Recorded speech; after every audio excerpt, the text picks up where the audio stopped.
sebentar lagi kami akan memberikan persembahan. Tolong Tuhan, Kau berkati persembahan kami ini akan menjadi rasa duka yang harum di hadapan-Mu. Terima kasih Tuhan Yesus, kami siap memberi di dalam nama Tuhan Yesus, haleluya, amin. Silakan semua duduk. Kepada kedua saya persilahkan untuk memberi persembahan. Kita akan pujian apa?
berusaha untuk dia mencari Tuhan dari pihak dia, dari sama seperti kita di sini.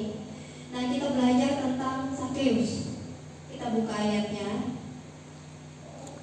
di Lukas 19. Di sini ayatnya dari 1 sampai 10, nanti kita baca semua.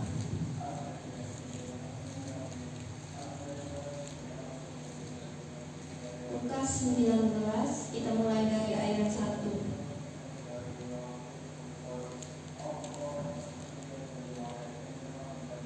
Dan apa yang saya bawakan kali ini bisa dikasih judul melakukan terobosan di tengah keterbatasan.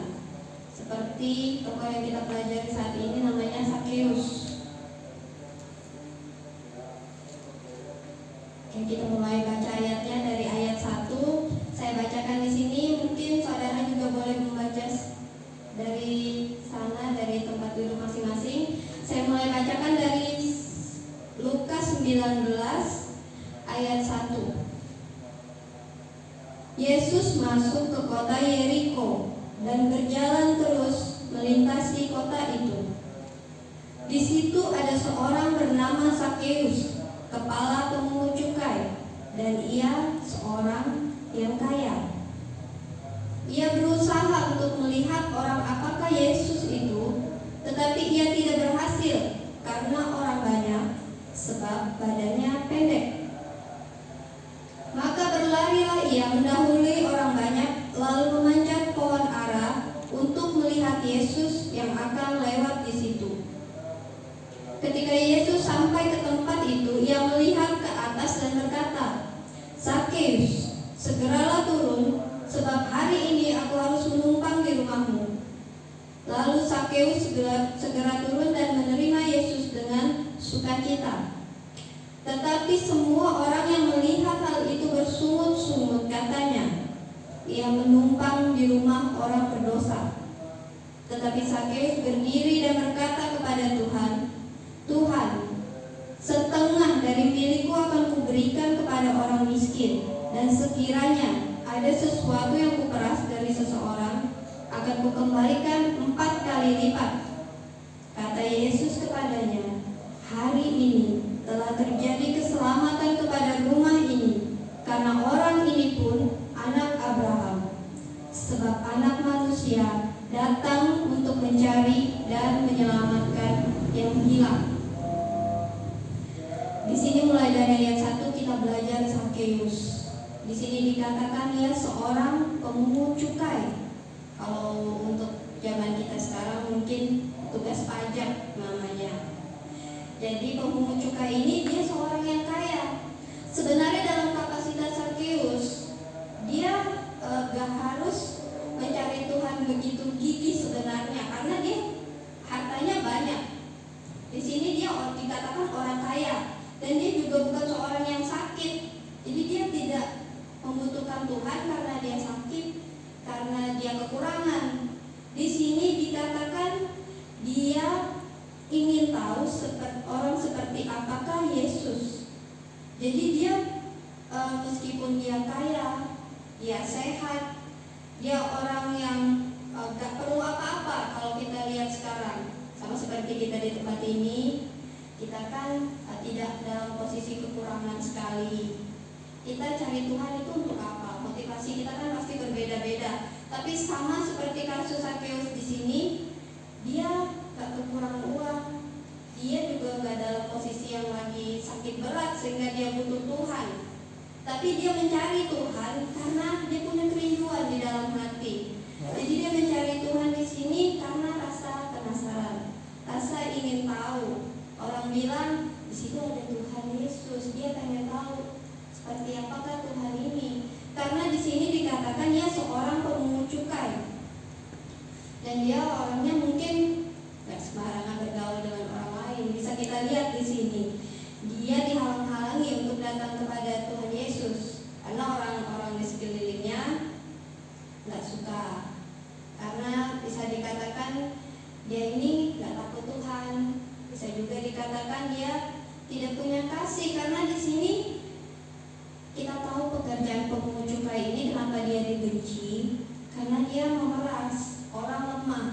yang seharusnya mungkin dia terima pajak 10.000, dia naikkanlah itu terus untuk keuntungannya sendiri.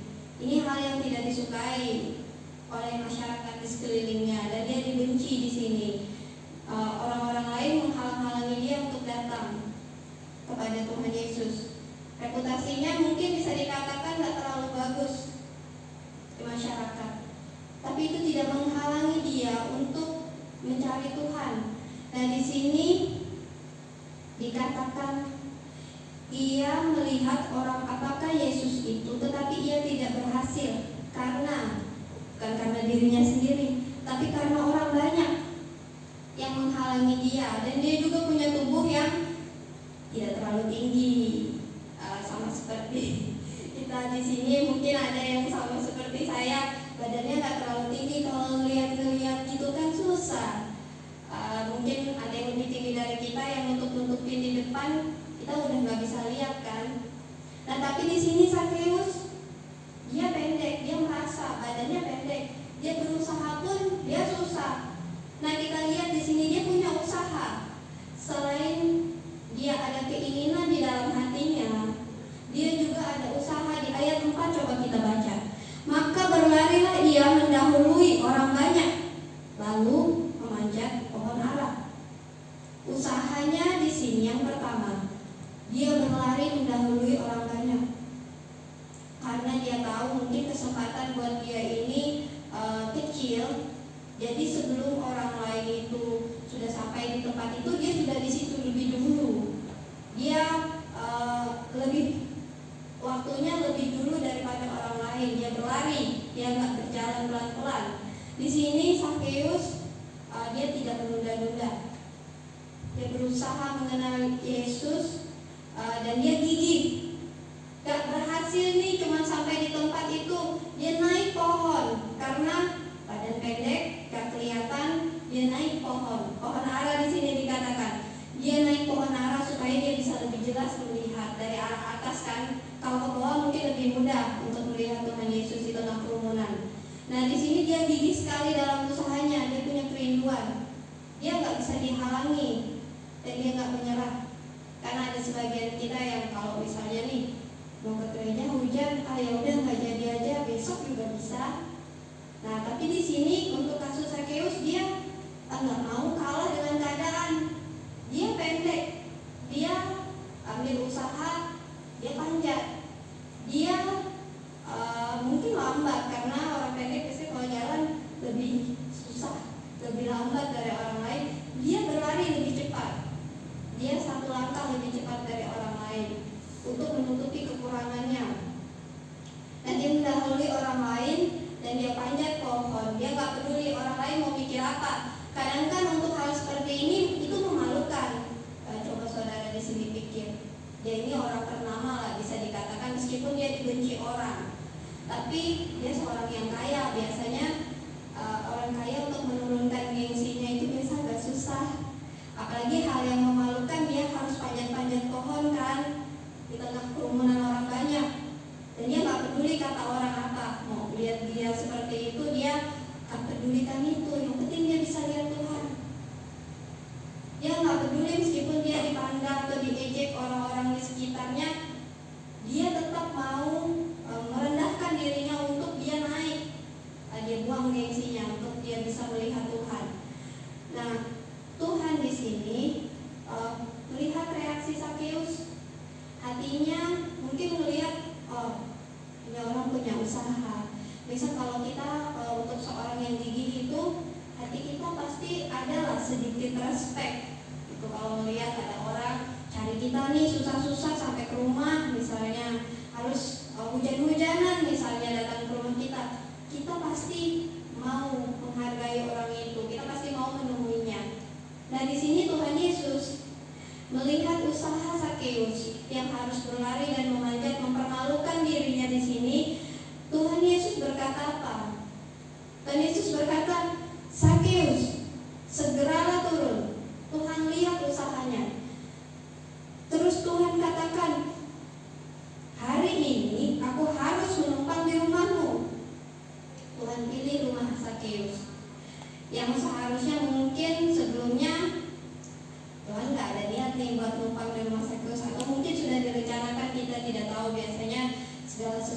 tidak ada yang kebetulan kalau di dalam Tuhan. Tapi di sini Sakeus diperhatikan Tuhan. Tuhan lihat, Tuhan perhatikan, Tuhan berbicara kepada Sakeus. Tuhan sampai katakan turun untuk Sakeus, dan karena Tuhan mau menumpang di rumahnya. Lalu Sakeus itu segera turun dan dia terima Yesus dengan sukacita. Dia senang ya hatinya pasti, karena Tuhan perhatikan dia di tengah orang banyak. Dia dipanggil dengan namanya. Kadang kan orang itu ya, kalau dipanggil dengan julukan atau sebutan mungkin kurang nyaman. Tapi kalau kita dipanggil dengan nama kita atau bahkan nama kecil kita pasti gimana ya, terharu, mungkin ada sedikit perasaan yang beda. Orang ini ingat saya, dia tahu nama saya. Sakeus di sini menerima Yesus dengan sukacita karena Tuhan panggil namanya. Tuhan panggil nama Sakeus. Tuhan mau datang dan menumpang di rumahnya. Ini satu sukacita buat Sakeus. Tetapi semua orang yang melihat hal itu sungut-sungut, karena bagi pandangan orang, ya masa Tuhan mau numpang di rumah Sakeus? Kan kita tahu ini Sakeus siapa. Sakeus ini kan reputasinya buruk. Sakeus ini kan pemungut cukai, dia hidupnya nggak benar. Orang-orang sekelilingnya pasti bergunjing kan untuk hal ini. Di sini Sakeus bisa dibilang dikata-katain sama orang sekelilingnya, karena Tuhan sendiri mau menumpang, mau pakai rumahnya. Padahal kita tahu kalau di dalam firman sendiri Tuhan katakan bahwa Yesus itu sahabat orang berdosa, bahkan sahabat para pemungut cukai. Kita buka ayatnya di Matius 11 ayat 19. Di sini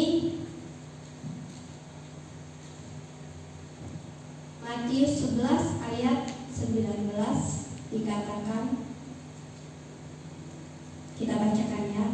Kemudian anak manusia datang, ia makan dan minum, dan mereka berkata, lihatlah, ia seorang pelahap dan peminum, sahabat pemungut cukai dan orang berdosa.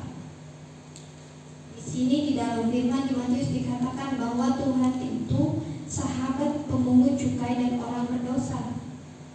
Orang lain boleh punya opini untuk kehidupan kita. Orang lain boleh katakan kita macam-macam. Tetapi yang paling penting di sini adalah opini Tuhan. Dia sahabat buat kita. Tidak ada dikatakan dia sahabat orang yang suci aja atau sahabat orang-orang tertentu yang dipilihnya. Tapi di sini dia katakan dia sahabat orang berdosa. Siapa di antara kita di sini yang tidak berdosa? Semuanya sama, pasti ada dosanya. Dan Tuhan itu sahabat buat kita. Dia juga sahabat untuk para pemungut cukai, orang-orang yang dipandang tidak baik sama orang-orang sekitarnya. Yesus datang untuk orang berdosa. Boleh juga dibuka di Lukas 5 ayat 31 sampai 32.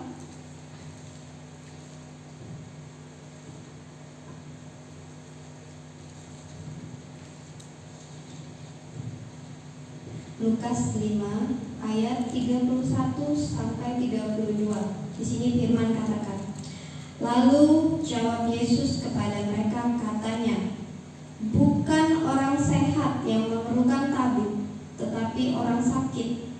Aku datang bukan untuk memanggil orang benar, tetapi orang berdosa, supaya mereka bertobat. Di sini Tuhan katakan dia panggil itu bukan cuma orang benar. Bukan orang benar yang dipanggil dipilihnya, tapi juga orang berdosa, supaya kita ini semua yang ada di tempat ini beroleh kesempatan. Jadi nggak bisa kita katakan Tuhan itu nggak ada cuma untuk orang-orang tertentu aja dia datang. Padahal di dalam firman sendiri dikatakan Tuhan itu juga datang untuk orang berdosa seperti kita. Untuk kita ini juga ada kesempatan nih buat kenal Tuhan, buat bertobat, buat mengalami kasih Tuhan. Nah, sama seperti Sakeus di sini. Dia terima Tuhan. Ada terobosan yang dia lakukan.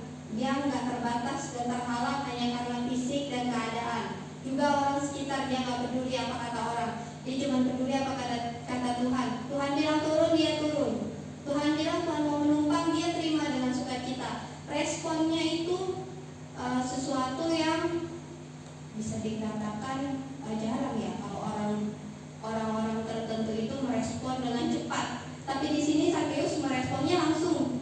cepat, dia disuruh turun, dia turun, dia segera, nggak pakai ditunda-tunda.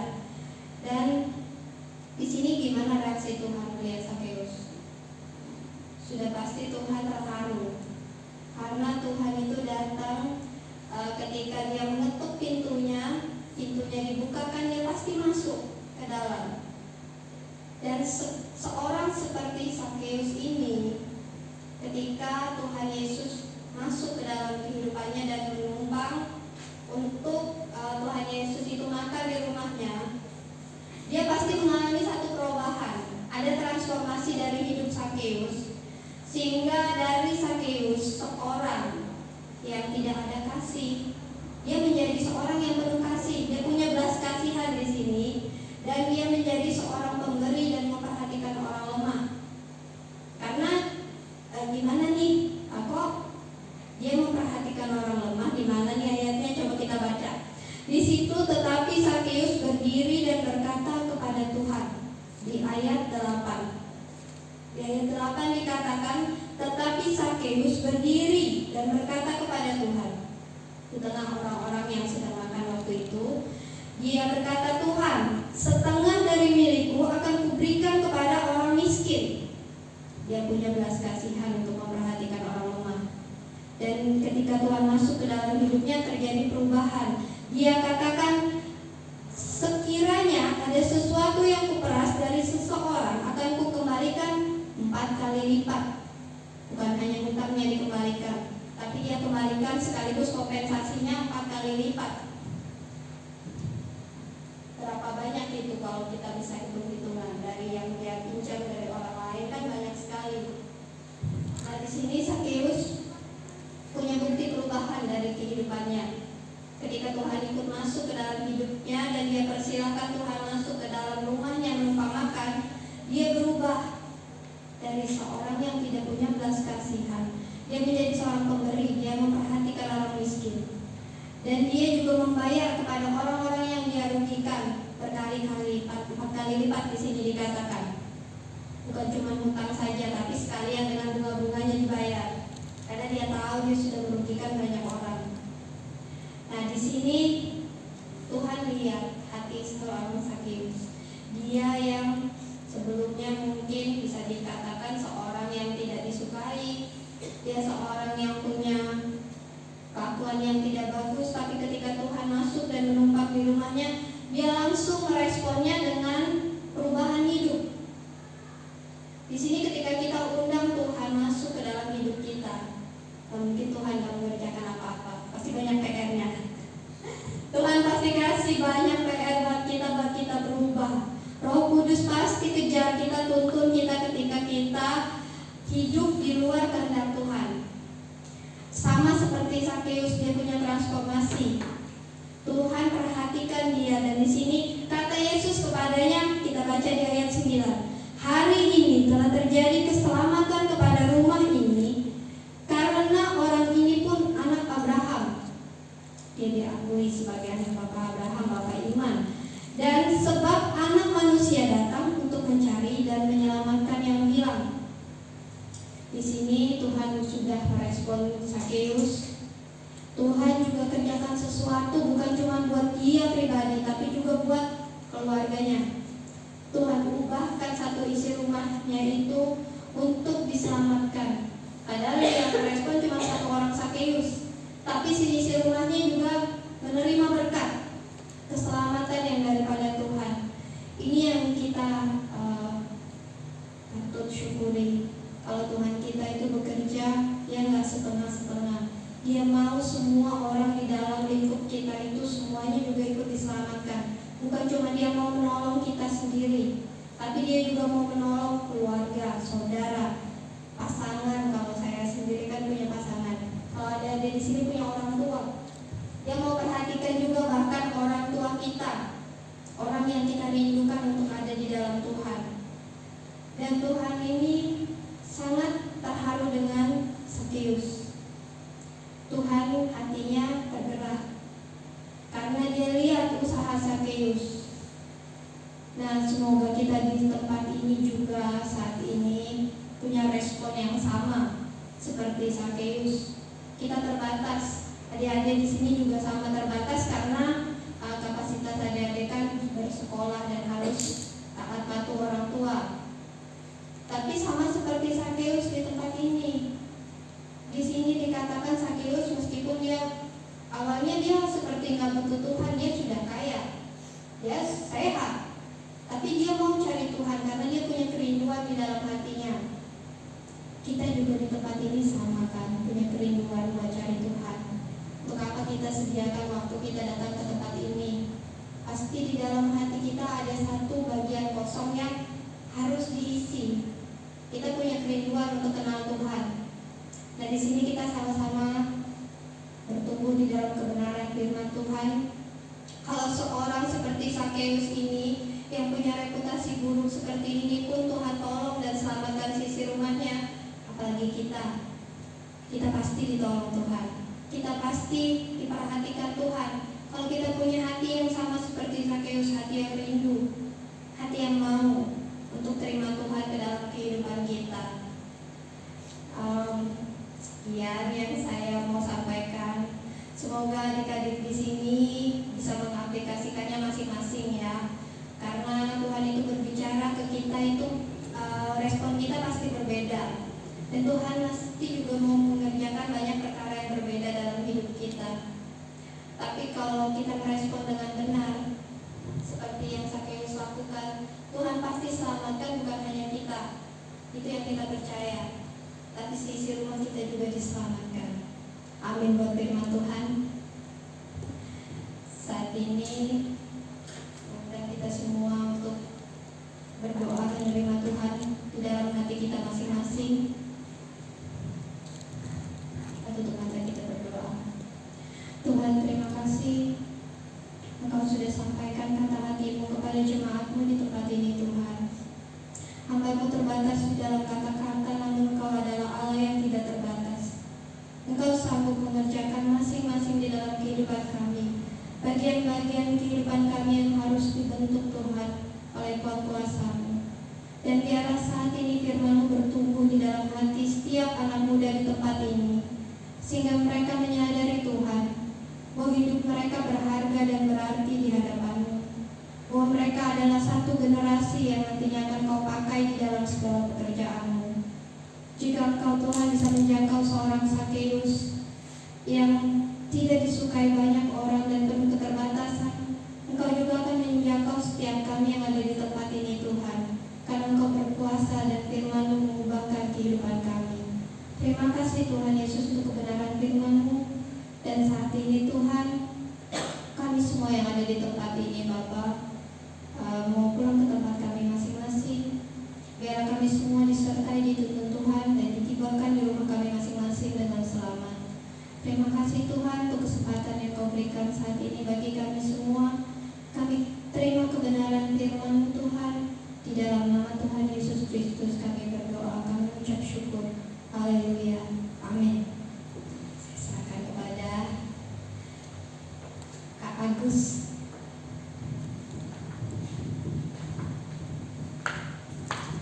Shalom. Terima kasih buat Kak Agit yang sudah menyampaikan firman Tuhan pada malam hari ini yang diberkati. Puji nama Tuhan, kita akan mendengarkan pengumuman yang akan disampaikan oleh Saudari Ria. Dipersilakan. Shalom, saya akan membacakan jadwal pelayanan ibadah kita untuk hari Sabtu tanggal 8 Oktober 2022. Untuk worship leader Saudari Hilda Lydia Natalia, pembicara firman Tuhan Saudari Dwiya, pemain musik Saudari Teresia Lestariana, petugas persembahan Saudari Almira, dan doa persembahan Saudari Francisca Yumika Dewi. Untuk lagunya nanti dikirimkan paling lambat hari Rabu di grup. Sekian, terima kasih. Terima kasih. Nah, untuk kita sekalian yang bertugas, kalau misalnya tidak hadir atau berhalangan, kasih tahu kepada Kakak Ria atau kepada saya, jadi bisa dicari gantinya ya, dan jangan mendadak ya. Nah, biar cepat kita cari gantinya. Ya, demikian pengumuman kita pada malam hari ini. Sehingga kita semua bangkit berdiri, kita akan tutup ibadah kita pada malam hari ini. Mari kita bersatu di dalam doa. Bapa yang baik, terima kasih Tuhan. Engkau sudah memimpin ibadah kami dari awal hingga akhirnya. Kami sudah memuji, kami sudah memuliakan nama-Mu, dan kami sudah mendengarkan firman-Mu. Biar firman-Mu yang disampaikan oleh hamba-Mu boleh tertanam dalam kehidupan kami, dan kami mampu melakukannya hari lepas hari. Berkati hamba-Mu yang sudah menyampaikan firman-Mu, kiranya Kau memberkati Kak Agim dalam apa yang dia kerjakan, dalam pelayanannya dan keluarganya. Kau memberkati senantiasa. Sebentar kami akan berpisah satu dengan yang lain. Kami percaya Engkau bersama-sama dengan kami. Kau meninggalkan kami di tempat tujuan kami dengan selamat. Dan berkat Tuhan turun atas setiap kami di dalam nama Tuhan Yesus Kristus, menyertai apapun yang kami kerjakan, menyertai keluarga kami, pekerjaan kami, sekolah kami, dimanapun kami berada. Kami berhasil dan beruntung karena Engkau selalu menyertai kehidupan kami. Di dalam nama Yesus kami mengucap syukur dan berdoa, dan kami ibadah kami pada